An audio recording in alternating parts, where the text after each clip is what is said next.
Hi everyone, this is Jim. Welcome to this Blitz chess postmortem video. This is a postmortem of my Blitz chess game number 161. I was white here, kicked off with e4, and my opponent played a classical Sicilian. So let's check it out. Knight f3, d6, d4, going into an open Sicilian, cd, knight takes, and knight f6, knight c3, and now the big branch in the road for different kinds of Sicilians. A6, the Najdorf, knight c6, the classical, e6, the Scheveningen, and g6, the dragon variation. And other moves too are possible. But knight c6 is the classical variation. And I play the main move here, bishop g5. And in fact, I think this is a good line against black here.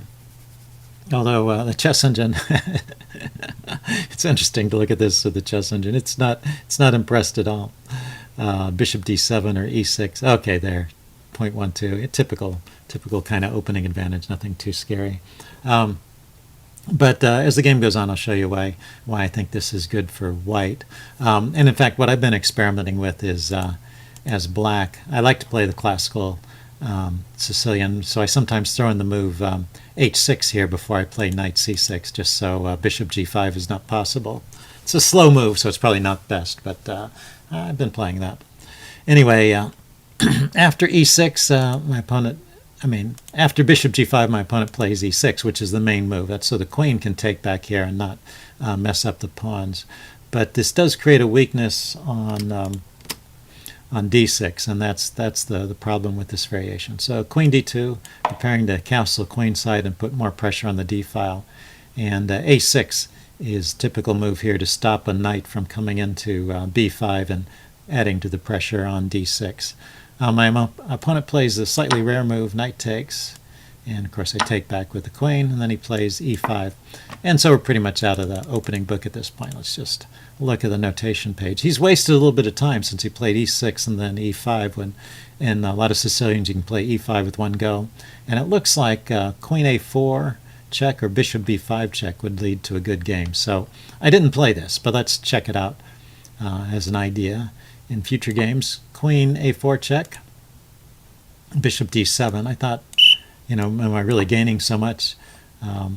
But then you can play bishop b5, interposing, and then this bishop is kind of pinned here. It doesn't recommend trading. That's interesting. So it says play a6 or bishop e7. Let's say a6. Let's force action here. Bishop d7, queen d7, and then bishop takes f6. He could throw in queen takes queen and then take, but the engine likes that. Queen takes d7, king takes d7. So we get into a endgame very quickly where black has a messed up pawn structure and white can still castle. Castling queenside is one of the moves here, but just knight d5 first, hitting f6. And I guess, is there the same number of pawns? 1, 2, 3, 4, 5, 6. Yeah, there's the same number of pawns. So this evaluation is based solely on the messed up black pawn structure, I guess. And well, the bishop maybe will have a little trouble getting into the game too. These pawns are bad because they create a bad bishop, I guess, because they're on the same color as the bishop. Okay, so well, that would be one way to play. I played, in order to keep the queen on, I played queen d2. And the game continues, and the engine still likes this idea of checking the king.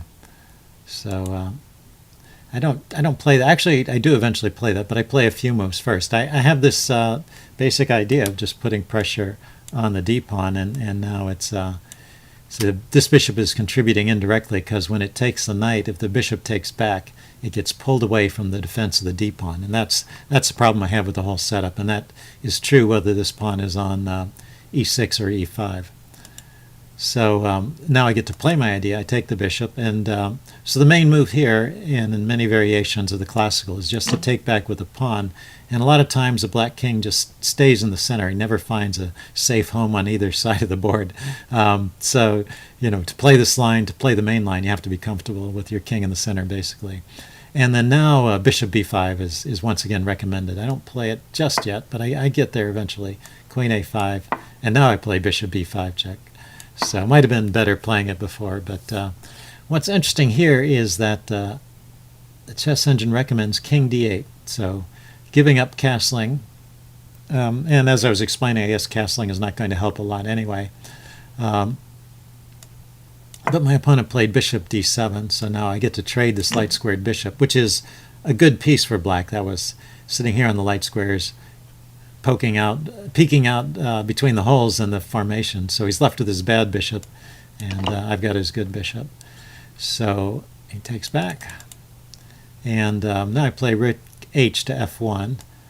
These moves are okay, if not the best. I just need to try and open up some lines here to attack these weakened pawns over here. I thought he was going to try and get in the move f5. That's an idea in a lot of these similar pawn formations. You want to advance this pawn and try and disrupt white's center and maybe even trade off the doubled pawn. But you really need the light squared bishop for that. So that's another reason why it'd be better for the king had just moved instead of blocking with the bishop. Okay, he plays b5, going for an attack here, but there's not a whole lot going on when he plays b4 to hit my knight, and the knight has a good square here on a5. So I ignore that and just continue with my plan, f4. Oh, it's interesting that chess engine actually approved of my plan that time. He goes b4, and like I said, I can just play knight d5 here, incidentally winning that pawn, although I don't necessarily want to take that pawn because it just opens up a file onto my king. So he plays queen c5. And I take over here, and I figure it's too dangerous for him to take with the e-pawn. It would open up a discovered attack against his king. So he took with the f-pawn. The chess engine says he's already losing here, and he should just play bishop d8, which is hard to imagine. But after I take, after he takes back with the f-pawn, I can take on f7. I'm pinning his bishop. My pieces are flooding in, and his king is open to attack from both sides. So if you look at the evaluation here, I didn't see it. I mean, basically, I only see this as a position where I'm a couple pawns up and winning. I didn't see that I have a immediately winning attack. So I played rook h e8, which is one of the moves. No, he played rook h e8. Okay, one of his moves to defend the bishop. And I played knight f6 check. But let's look at the most precise way of playing this. Queen g5, getting your queen into the attack. The king is a little bit exposed, and he doesn't have too many good squares to run to. He could try to go to e6, but I guess queen f5 mate. Okay, never mind. Okay, so that's what the queen is doing here on g5. It's going to the square f5. Okay, it's a little bit indirect.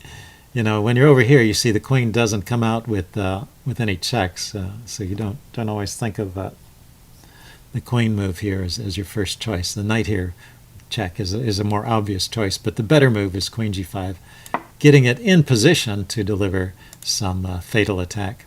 So queen g5, rook a d8 is his best try. Okay, let's try that, rook a d8. And then it says queen f5 check, okay, and then the king can run away to c6. Okay, I thought he was going to go to c6 first, but it makes sense to get these rooks over here to shore up the center. And then now knight takes e7. Oh, he's just losing material. Wow. So as simple as that, bringing the queen over, and the pinned bishop cannot be freed in time. So let's see. Suppose if we back up, after queen g5,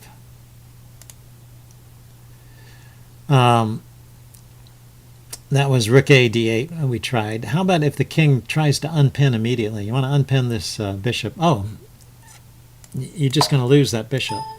That's the other point of queen g5. Sorry, I'm a little slow on the uptake today. You can just take that guy. So what queen g5 does, in addition to threatening the check on queen f5, it's also a third piece hitting the pinned bishop. So it's just winning material. That bishop can't be defended. So, okay, so this is all lost for black. So I played the inferior knight f6, which is still winning, and he resigned at this point. I was imagining this continuation, queen e6, and kinging to e6, and then knight takes, king takes, and then knight takes. And now I'm 2 pawns up. What's interesting about this is that black is really much better off. He can survive into the endgame here by trading everything off and then playing this move rook g8. And I thought, oh, this is nothing. I'm 2 pawns up in a rook endgame. This has got to be easily winning. But watch this. I play g3 to defend the pawn, and the rook comes here to g4, and I have no way of defending this pawn. This is why computers are better than humans. They can look ahead enough moves to find these things. Yeah, so trading down into a rook endgame would have been a drawing strategy for black. At least a potential draw. I still have an extra pawn, so there's still some winning chances. So fortunately for me, my opponent resigned here and didn't go into that line. Also, I had a much better move than taking. After knight f6 check, and if he had played king e6, say, that's the line we were looking at, instead of taking the rook, it says queen here, queen to h6. So this sets up a discovered attack onto the king. And what if the king grabs the rook? You've left a rook hanging. It's a mate in 5. So queen takes h7 check. Let's say king takes here, and then the rook comes over check. And so you've sacrificed a rook and a bishop. So you have a queen and a rook against a queen, 2 rooks and a bishop. But you have a mating attack. Where can the king run to? He can't come to these squares. There's no piece that can block except the queen. Okay, so throwing the queen in the way is just a way of holding off things for a little bit.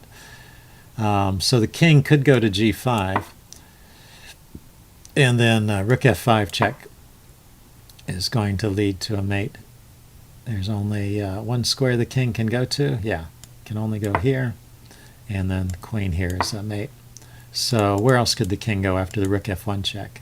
The other square he could go to is e6, and then queen f5 is checkmate again. The pawn is covering this exit of the king, and the queen is covering all the rest of the squares. So that's the way to win it quickly. And that's funny because in a Blitz game I just would not have found that. I had already calculated the sequence that wins a pawn, and thinking I'd be winning 2 pawns up did not look any further than that. So anyway, that's just goes to show you chess is a deeper game than you think. Hope you guys enjoyed that, and leave any comments you have in the section below, and I'll see you again soon. Bye.